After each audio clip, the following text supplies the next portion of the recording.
Yeah. Go. I was gonna say with Nemhard, and you just touched Jaden Hardy.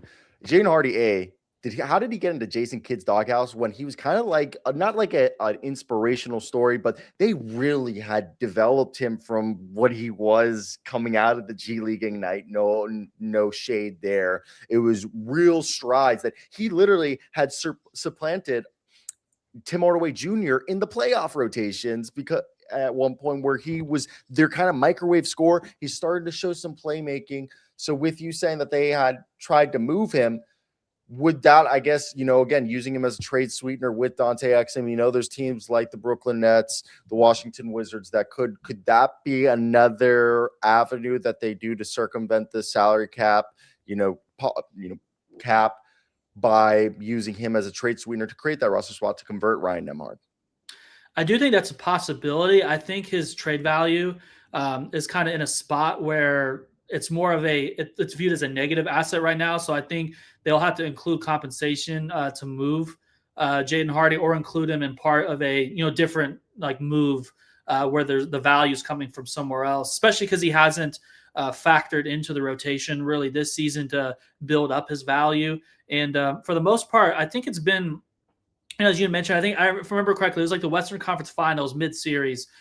They wanted a spark, and they put him out there. He showed some microwave scoring ability, and that kind of provided some, like some thought. Hey, this guy could build on this, and let's see where he's at next season. But yeah, last season he wasn't able to break consistently like lengthy rotation opportunities. He had times where other players were injured.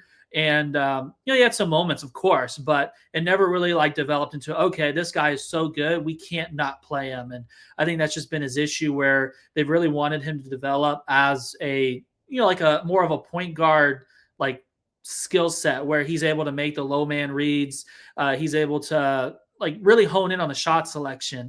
And I think that last summer league that he had played, it really wasn't what they were looking for. And I don't want to sound like that's like super important detail where it's like, oh, this guy's doomed going forward or whatever. But he just never really bounced back from that for a prolonged stretch to where there's clear developmental progress being made.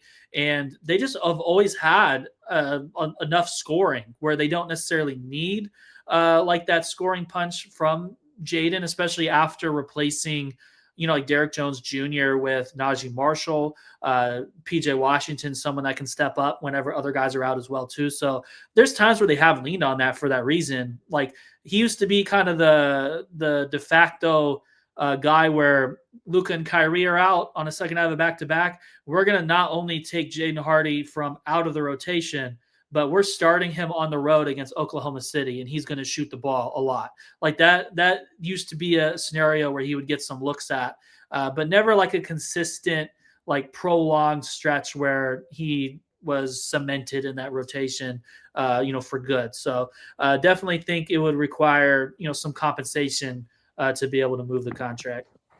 That's a great way to put it, because it always seemed like they were trying to make him this point guard, which, like, I think to his credit, for a guy who was a undersized shooting guard that had some point guard like skills, he really did make strides. But like, I think it was always capped at being a 6-man at most microwave scorer kind of guy.